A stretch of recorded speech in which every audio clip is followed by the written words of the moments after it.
अस्सलाम वालेकुम नाजरीन, मैं हूँ अता मोहम्मद तबस्सुम और अपने व्लॉग के साथ हाजिर खिदमत। ये रियासत है या कोई बनाना रिपब्लिक? अब तो जो चाहे उठे ब्लैकमेलिंग शुरू कर दे, कभी लिसानियत के नाम पर, कभी फ़िरका वारियत के नाम पर, कभी सड़कों पर दौड़ते हुए डंपर आवाम को कुचलते रहें, लेकिन किसी को इन पर हाथ डालने की जुर्रत न हो।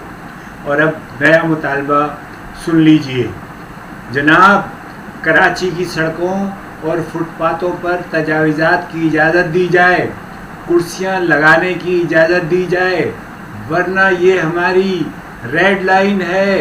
कराची के होटल हमारी रेड लाइन है, वरना हम इस शहर की ईंट से ईंट बजा देंगे।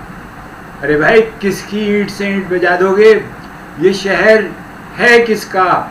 ये शहर तो उन तमाम लोगों का है जो मुख्तलिफ कौमियतों से ताल्लुक़ रखते हैं। इस कराची को बनाया है, बसाया है, इसकी तामीर और तरक्की के अंदर उन्होंने अपना हिस्सा डाला है। हरियाली ये ऐलान किसी सियासी जमात ने नहीं किया, बल्कि कराची चाय होटल एसोसिएशन के वफ्द ने किया है। जी हाँ, वही चाय खाने जो सड़कों के किनारे दिन रात खुले रहते हैं, जिनकी आमदनी हमारी मरहून मिन्नत है।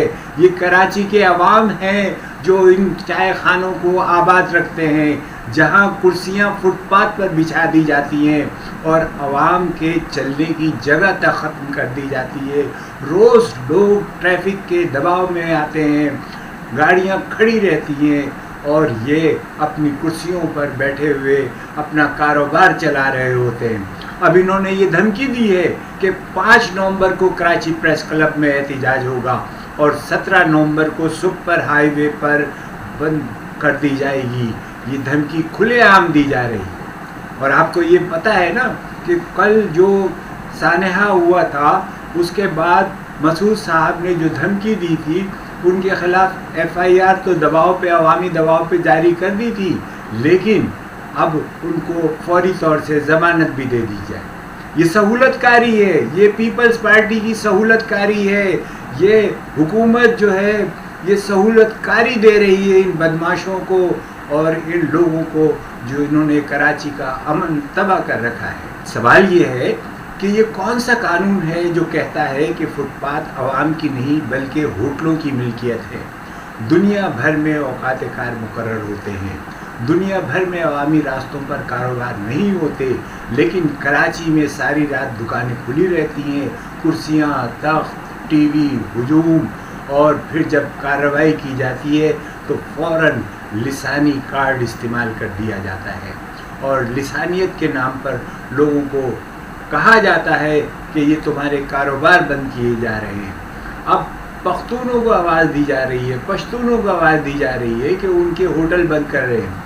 ये कराची में जो होटलों का कारोबार है सिर्फ पश्तूनों का नहीं है, और भी बहुत सारे लोग हैं जो इस कारोबार को कर रहे हैं, लेकिन इसको एक कानून के दायरे में होना चाहिए। इस वक्त सबसे ज़्यादा ख़तरनाक पहलू जो है वो ये है कि लिसानी बुनियाद पर हंगामों की साजिश की जा रही है।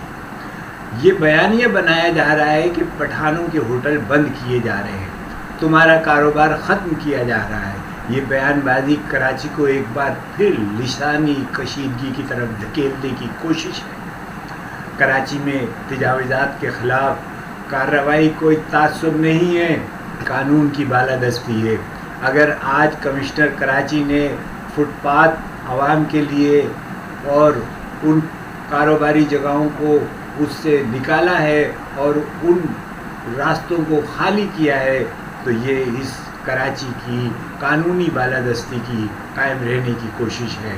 डंपरों के लिए भी कानून की जो है पाबंदी होनी चाहिए।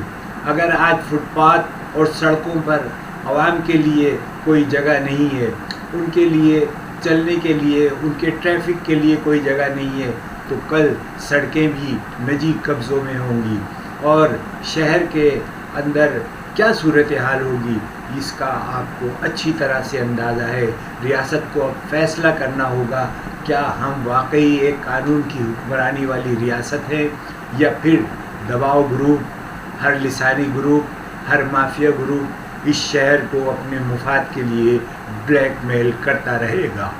میرا خیال ہے کہ اس وقت کراچی کے پڑھے لکھے عوام کو، جو کراچی کی بھلائی کے لیے سوچتے ہیں، جو کراچی کی ترقی کے لیے سوچتے ہیں، ان کو آگے آنا چاہیے. ان کو فوری طور سے ایسے واقعات کی نشاندہی کرنی چاہیے، ایسے مقامات کی نشاندہی کرنی چاہیے، ان کی ویڈیوز بنانی چاہیے، ان کا وقت جو ہے وہ نوٹ کرنا چاہیے.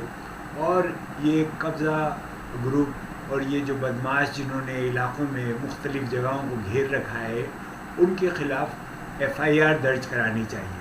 اگر ایف آئی آر درج نہیں کی جاتی تو پھر اس کے لیے درخواست دی جائے اور اس درخواست کو میڈیا کو بھی جاری کی جائے.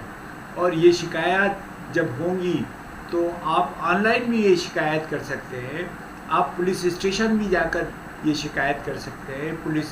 پولیس کے نمبر جو ہیں وہ موجود ہیں، آئی جی پولیس ان کو شکایت کر سکتے ہیں اور ان پہ کارروائی ہونی چاہیے. جب تک یہ شہری اپنے حقوق کے لیے نہیں کھڑے ہوں گے، اپنے حقوق کے لیے آواز بلند نہیں کریں گے، تو اس وقت تک یہ معاملہ حل نہیں ہوگا. ورنہ یہ شہر جو ہے بری طرح سے تباہی کی طرف، مزید تباہی کی طرف جو ہے وہ جاری رہے گا اس کا سفر.